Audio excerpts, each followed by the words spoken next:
हर किसी के मन में ये सवाल जरूर आता है कि केदारनाथ मंदिर को आखिर किसने और किस मकसद से बनाया।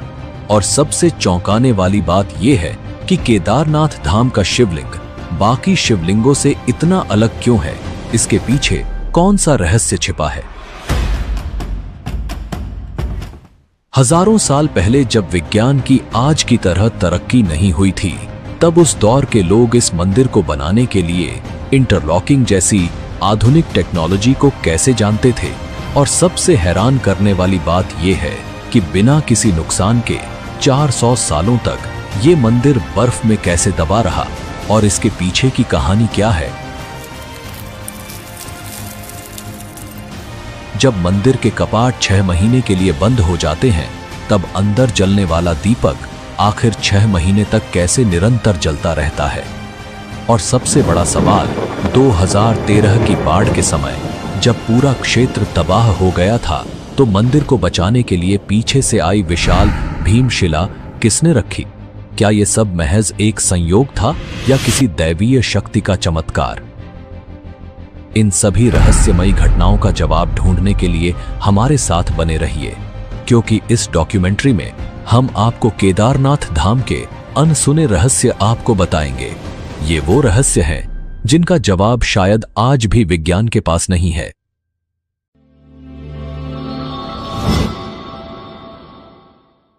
भारत के उत्तराखंड में बसा केदारनाथ धाम केवल एक मंदिर नहीं, बल्कि आस्था, रहस्य और चमत्कारों का अद्भुत संगम है। हिमालय की ऊंचाइयों में 12 ज्योतिर्लिंगों में से एक यह पवित्र स्थल सदियों से भक्तों को अपनी ओर खींचता आया है। पर क्या आप जानते हैं कि इस मंदिर के हर पत्थर के पीछे छिपी हैं अनगिनत कहानियां, जो केवल आस्था ही नहीं बल्कि चमत्कारों और विज्ञान से भी जुड़ी हैं।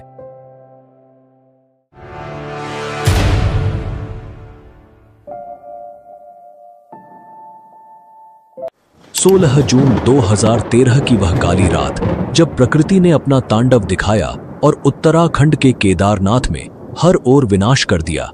लेकिन इसी विनाश के बीच एक ऐसा चमत्कार घटा जिसने लोगों की आस्था को और भी गहरा कर दिया। आइए हम आपको उस समय की भयावहता और चमत्कार के बारे में बताते हैं जिसने केदारनाथ मंदिर को बचाया था। उस रात केदारनाथ में बाढ़ का पानी मंदाकिनी नदी से उफनता हुआ आ रहा था। भारी बारिश और चौराबाड़ी ग्लेशियर के पिघलने से स्थिति और भी भयावह हो गई। पानी, पत्थर और मलबा शहर को अपनी चपेट में लेता जा रहा था। जहां पहले पहाड़ों की सुंदरता थी, वहां अब विनाश का तांडव था। होटल, घर, दुकानें, सब कुछ बहा ले गया। करीबन 6000 लोग मारे गए और लाखों बेघर हो गए। लेकिन एक बात साफ थी, यह आपदा केदारनाथ मंदिर की ओर बढ़ रही थी। क्या यह भगवान शिव के पवित्र धाम को तबाह करने वाली थी? जैसे ही पानी मंदिर की ओर बढ़ा, अचानक एक विशाल शिला, जिसे अब भीमशिला कहा जाता है, पानी के बहाव के साथ बहती हुई मंदिर के पीछे आकर रुक गई। वह पत्थर मंदिर के करीब 50 फीट पीछे रुक गया और बाढ़ के पानी को 2 हिस्सों में बांट दिया। उस क्षण मानो भगवान शिव की स्वयं कृपा ने मंदिर को तबाही से बचा लिया। बाढ़ का सारा पानी भीमशिला से टकराकर मंदिर के दोनों ओर से बह गया। आसपास के सभी ढांचे बह गए, लेकिन मंदिर, शिव का यह पवित्र धाम, चमत्कारिक रूप से सुरक्षित बचा रहा। यह सिर्फ एक घटना नहीं थी, यह शिव के प्रति भक्तों की आस्था का जीवंत प्रमाण बन गया। इस विशाल शिला को स्थानीय लोगों ने भीमशिला का नाम दिया। महाभारत के वीर योद्धा भीम के नाम पर रखी गई यह शिला अब केदारनाथ धाम के चमत्कार की प्रतीक बन चुकी है। इसका नाम भीमशिला ही क्यों रखा गया और पांडव का केदारनाथ से क्या संबंध था, वो हम आगे बात करेंगे। लोगों का मानना है कि यह भगवान शिव की कृपा और महाभारत के भीम की शक्ति का प्रतीक है। आज भी भक्त इस शिला की पूजा करते हैं, इसे मंदिर के दर्शन का अभिन्न अंग मानते हैं। वैज्ञानिक भी इस घटना से हैरान रह गए। उनका मानना है कि यह पत्थर पहाड़ से खिसक कर बहता हुआ नीचे आ गया था। लेकिन यह कैसे संभव हुआ, कि यह शिला मंदिर के ठीक पीछे आकर रुकी और पानी के बहाव को 2 हिस्सों में बांट दिया। यह शिला लगभग 20 से 25 फीट लंबी और 10 से 15 फीट चौड़ी थी। इसका वजन लगभग 1000 मीट्रिक टन का माना जाता है। अगर यह शिला मंदिर से टकराती तो मंदिर को पूरी तरह नष्ट कर देती। उस दौरान मंदिर में करीबन 300 लोग ने शरण ली हुई थी और इस शिला की वजह से उन सब की जान बच गई। हम सबके मन में ये सवाल जरूर आता है कि 2013 की इतनी भयंकर जल प्रलय के बावजूद केदारनाथ मंदिर आज भी कैसे सुरक्षित खड़ा है। इसका जवाब छुपा है प्राचीन इंटरलॉकिंग टेक्नोलॉजी में। इस तकनीक से मंदिर के भारी पत्थरों को बिना किसी गाड़े या सीमेंट के इस तरह जोड़ा गया कि वो एक दूसरे में पूरी तरह फिट हो गए। हजारों साल पहले जब तकनीक और आधुनिक उपकरणों का कोई नामो निशान भी नहीं था, तब इस मंदिर को भारी पत्थरों से बनाया गया। लेकिन इन पत्थरों को जोड़ने के लिए किसी गाड़े या सीमेंट का इस्तेमाल नहीं हुआ।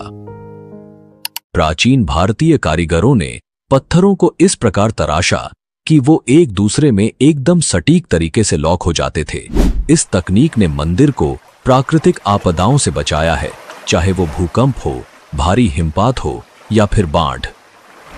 2013 की भयंकर बाढ़ के दौरान जब पूरा क्षेत्र तबाह हो गया था, फिर भी केदारनाथ मंदिर पूरी तरह सुरक्षित रहा। यही नहीं, इस मंदिर की दीवारें आज भी वैसे ही खड़ी हैं जैसे सदियों पहले थीं। ये इंटरलॉकिंग तकनीक ही थी जिसने पत्थरों को इतना मजबूत बना दिया कि उन्हें कोई आपदा हिला नहीं सकी। एक ऐसी तकनीक जो आज भी वैज्ञानिकों को चौंका रही है। यही है भारतीय वास्तुकला का कमाल। तो हमारे मन में सबसे बड़ा प्रश्न यह उठता है कि आखिर किसने इतनी मजबूत और अत्याधुनिक तकनीक से केदारनाथ मंदिर का निर्माण किया। इसके पीछे की कहानी और इतिहास को जानना बेहद दिलचस्प है। तो चलिए हम शुरुआत से ही इस पवित्र मंदिर के इतिहास की गहराइयों में झांकते हैं और समझते हैं कि किसने और कैसे इस अद्भुत मंदिर का निर्माण किया। क्या आप में से कोई ऐसा है जिसके दिल में केदारनाथ धाम के दर्शन की गहरी इच्छा है? अगर आपकी भी यही तमन्ना है कि भोले बाबा के चरणों में शीश झुकाएं, तो कमेंट में हर हर महादेव लिखकर अपनी भावनाओं को व्यक्त करें। बाबा जल्द ही आपकी इच्छा पूरी करेंगे।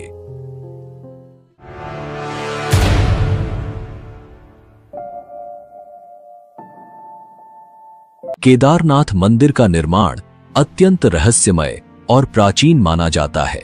यह मंदिर न केवल धार्मिक दृष्टि से महत्वपूर्ण है, बल्कि इसके निर्माण के साथ जुड़ी पौराणिक कथाएं इस स्थल को और भी अधिक अलौकिक और रहस्यमयी बनाती हैं। इसमें हम 3 कथा पर बात करेंगे, जिसमें सबसे प्रसिद्ध कथा है महाभारत की। तो आइए जानते हैं इस मंदिर के निर्माण के बारे में।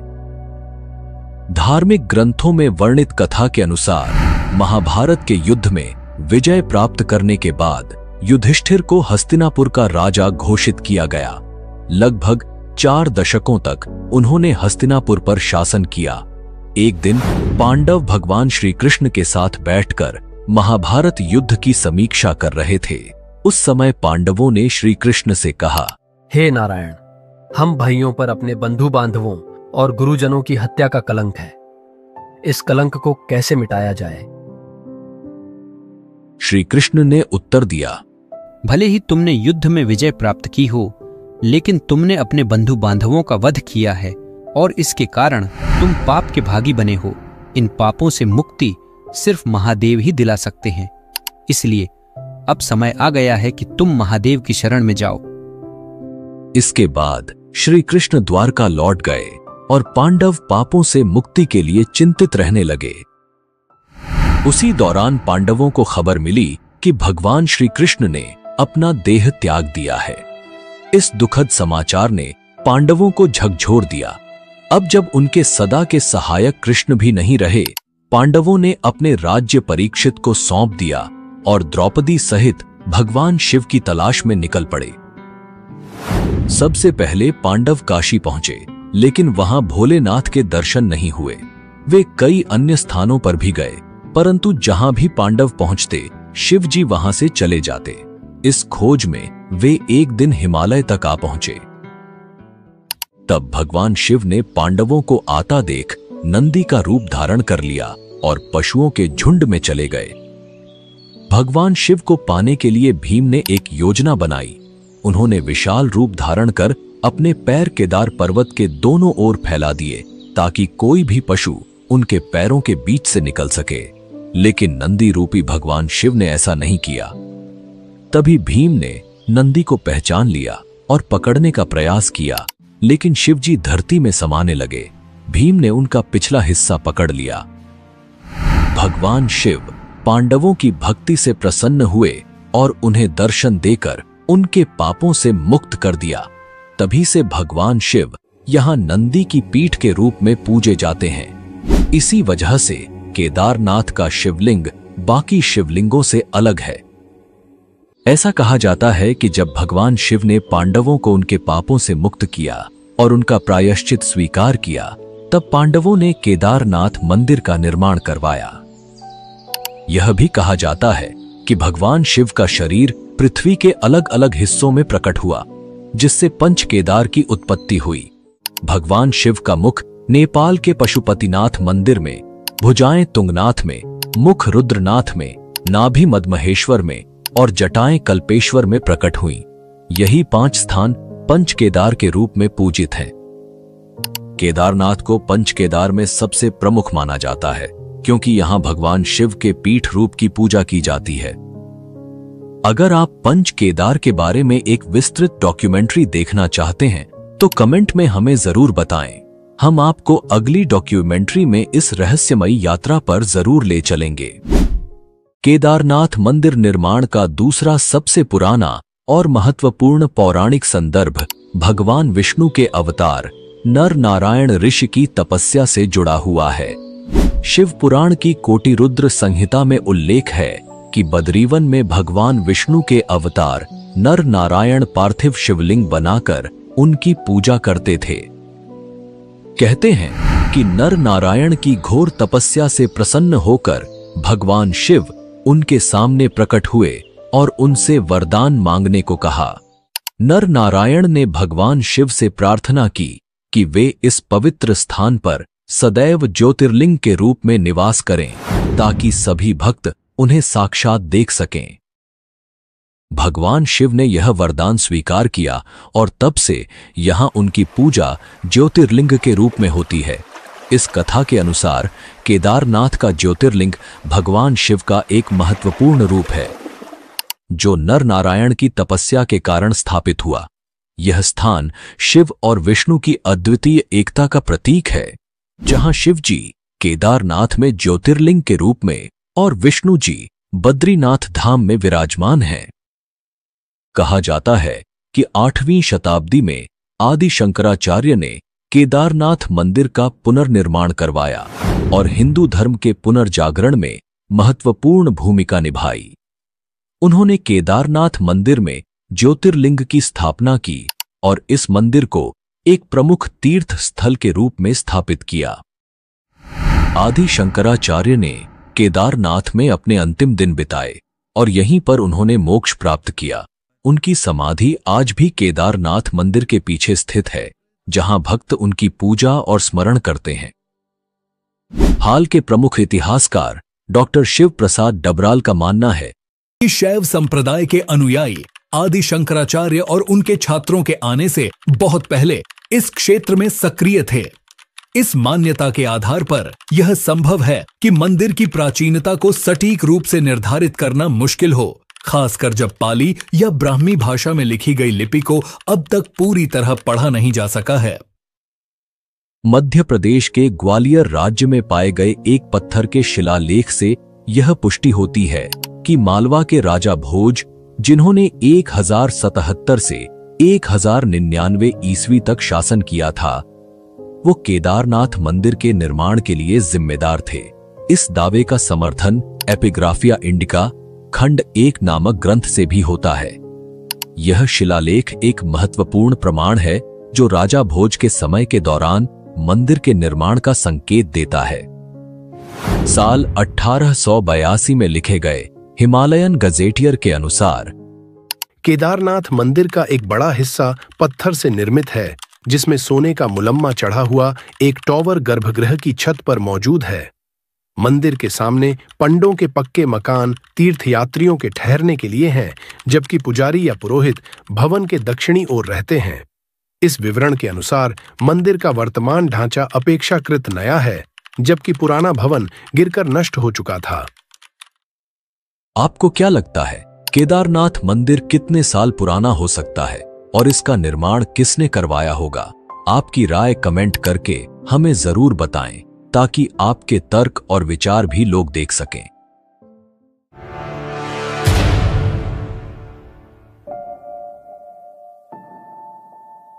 अब हम आपको एक ऐसे अध्याय में लेकर जा रहे हैं जो आपको हैरान कर देगा।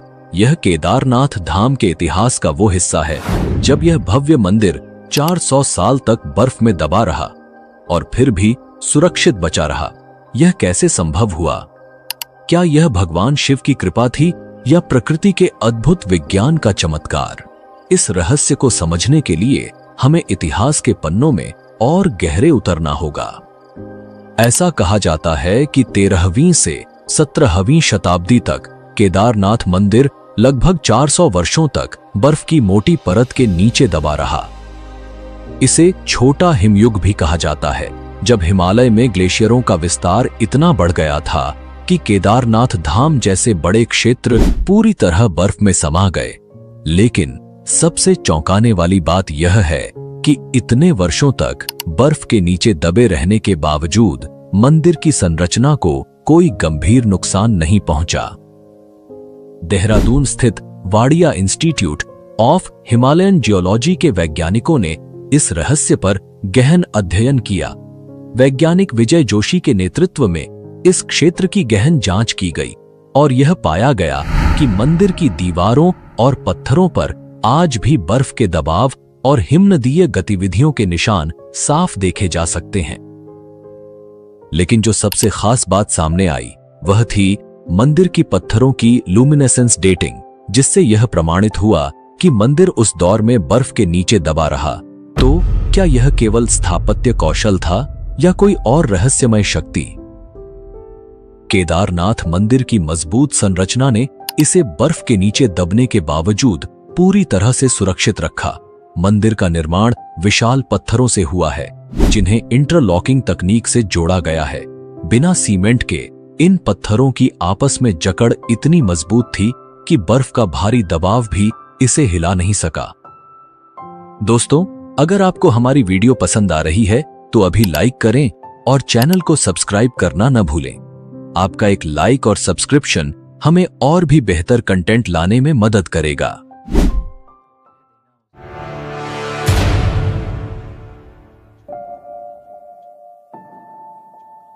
अब हम आपको एक ऐसे रहस्य से परिचित कराने जा रहे हैं जिसने आधुनिक वैज्ञानिकों को भी हैरान कर दिया है। केदारनाथ और रामेश्वरम के बीच का गहरा जियोमेट्रिकल अलाइनमेंट ये वाकई एक चौंकाने वाली बात है। सोचिए, ये दोनों मंदिर एक सीधी रेखा में कैसे हो सकते हैं, जबकि ये हजारों किलोमीटर दूर हैं। जब आप इस रहस्य के बारे में जानेंगे तो हैरान रह जाएंगे।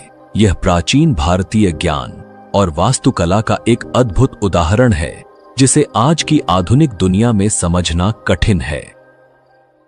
क्या आपने कभी सोचा है कि केदारनाथ और रामेश्वरम जैसे दूरस्थ मंदिर कैसे एक ही रेखा पर हो सकते हैं? ये रहस्य न सिर्फ श्रद्धालुओं को बल्कि वैज्ञानिकों को भी हैरान कर चुका है। उत्तराखंड के केदारनाथ और दक्षिण भारत के रामेश्वरम ज्योतिर्लिंग 79 डिग्री देशांतर रेखा पर स्थित है। लेकिन यही नहीं, इनके बीच 5 और शिव मंदिर हैं जो सृष्टि के पंच तत्वों जल, वायु, अग्नि, आकाश और धरती का प्रतिनिधित्व करते हैं।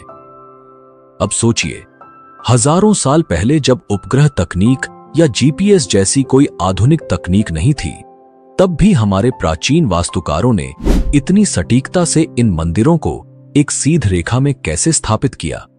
यह जानकर हैरानी होती है कि केदारनाथ और रामेश्वरम के बीच 2383 किलोमीटर की दूरी है और इन 7 मंदिरों का एक ही रेखा में होना महज संयोग नहीं हो सकता।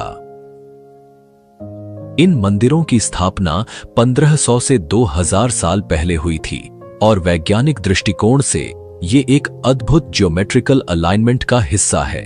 यह सिर्फ धार्मिक नहीं बल्कि ब्रह्मांडीय संतुलन की भी एक झलक देता है। ये इस बात का प्रमाण है कि हमारे पूर्वजों के पास गहरे वास्तुकला और भूगोल का ज्ञान था। अब आइए इस अद्भुत 79 डिग्री देशांतर रेखा के बारे में बात करें। इस रेखा पर केदारनाथ और रामेश्वरम के बीच 5 और महत्वपूर्ण मंदिर स्थित हैं। कालेश्वर, श्रीकालाहस्ती, एकम्बरेश्वर, अरुणाचलेश्वर और चिदंबरम मंदिर। यह सोचने पर मजबूर कर देता है कि कैसे प्राचीन वास्तुकारों ने बिना किसी आधुनिक तकनीक के यह सब किया। उज्जैन के महर्षि पाणिनि संस्कृत विश्वविद्यालय के प्रोफेसर डॉक्टर उपेंद्र भार्गव का भी यही कहना है। यह तथ्य सही है कि ये मंदिर 79 डिग्री देशांतर पर स्थित हैं। हालांकि इनकी स्थापना अलग अलग समय पर हुई, इसलिए यह कहना कठिन है कि इन्हें किसी विशेष जियोमेट्रिकल अलाइनमेंट के तहत बनाया गया था। लेकिन एक बात निश्चित है, इन मंदिरों की स्थापना में अक्षांश और देशांतर का पूरा ध्यान रखा गया था और वास्तु सिद्धांतों का सटीक पालन किया गया है। ये रहस्य आज भी बना हुआ है जो हमें प्राचीन भारतीय ज्ञान और विज्ञान की गहराई से रूबरू कराता है। ऐसे में क्या आप भी सोच रहे हैं कि यह सब कैसे संभव हुआ? क्या यह महज संयोग है या प्राचीन ज्ञान का कोई अदृश्य सूत्र? यह सवाल हम सभी को सोचने पर मजबूर करता है। क्या आपको पता है कि विमान का कॉन्सेप्ट प्राचीन भारतीय शास्त्रों में मिलता है और आज भी लोग इसका उपयोग करते हैं? अगर आपको भी ऐसी प्राचीन भारतीय टेक्नोलॉजी के बारे में पता है तो कमेंट में जरूर बताएं। इससे दूसरे लोग भी हमारी प्राचीन तकनीक के बारे में जान सकेंगे।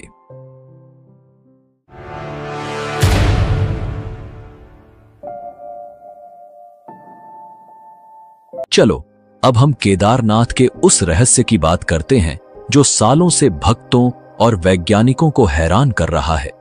हर साल जब केदारनाथ मंदिर के कपाट सर्दियों में बंद हो जाते हैं तो मंदिर के अंदर जलने वाला दीपक अगले 6 महीने तक बिना बुझा रहता है। ये कैसे संभव है जबकि कोई भी व्यक्ति वहां मौजूद नहीं होता? और इतना ही नहीं, जब मंदिर के कपाट बंद होते हैं तो सवाल ये उठता है कि इस दौरान शिवलिंग की पूजा कौन करता है? मंदिर के कपाट बंद होने के बाद ये रहस्यमयी घटनाएं आज भी लोगों के लिए एक गहरे आश्चर्य का विषय हैं, जिसे न तो पूरी तरह से समझा जा सका है और न ही वैज्ञानिक इसका कोई ठोस प्रमाण दे पाए हैं। हर साल सर्दियों में भाई दूज के बाद जब बर्फ की सफेद चादर हिमालय पर फैल जाती है और इंसानों की पहुंच इस ऊंचाई तक नामुमकिन हो जाती है, तब केदारनाथ के कपाट बंद कर दिए जाते हैं।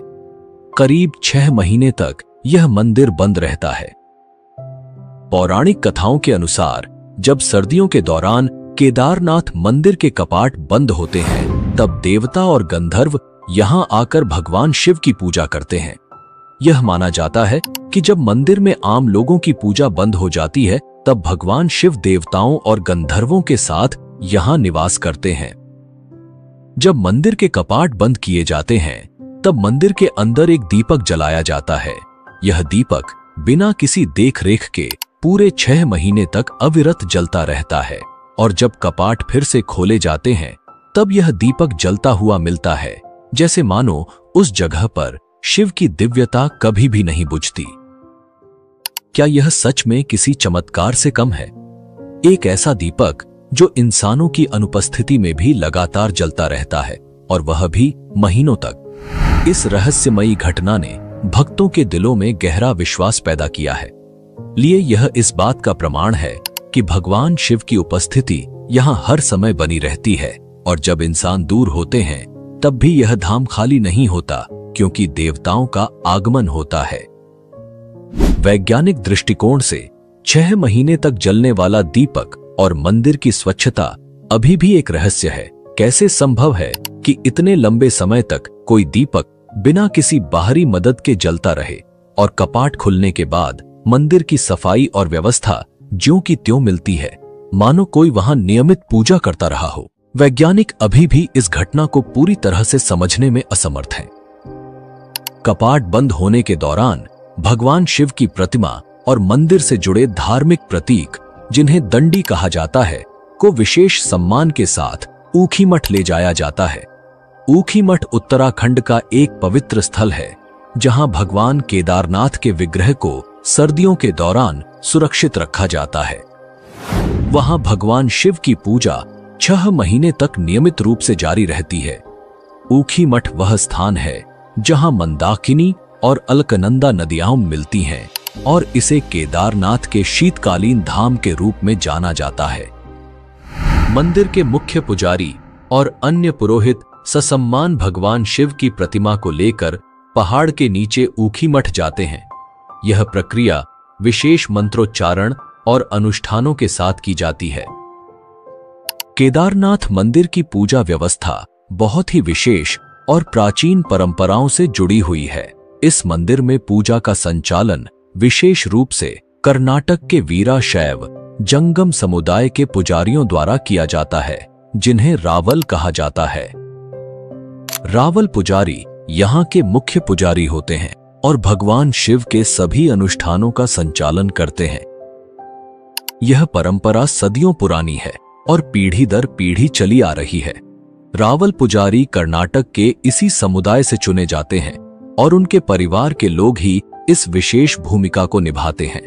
खास बात यह है कि केदारनाथ मंदिर के सभी प्रमुख अनुष्ठान कन्नड़ भाषा में ही संपन्न होते हैं। यह परंपरा प्राचीन काल से चली आ रही है और आज भी इसका पूरी श्रद्धा और विधि से पालन किया जाता है।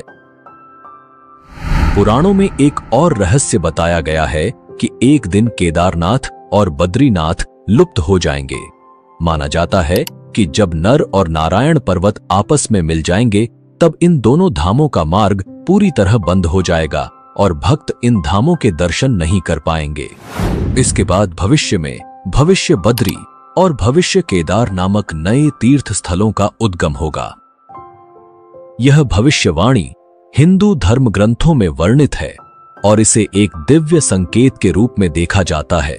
धार्मिक मान्यताओं के अनुसार यह घटना आने वाले युगों में घटित होगी और इससे भक्तों को नए तीर्थ स्थलों के दर्शन करने का अवसर मिलेगा। तो यह था केदारनाथ मंदिर का वह रहस्य, भीमशिला का चमत्कार, मंदिर का अलौकिक निर्माण, 400 साल तक बर्फ में दबे रहना, देवताओं और गंधर्वों की पूजा, 6 महीने तक अविरत जलने वाला दीपक और भक्तों की अटूट आस्था।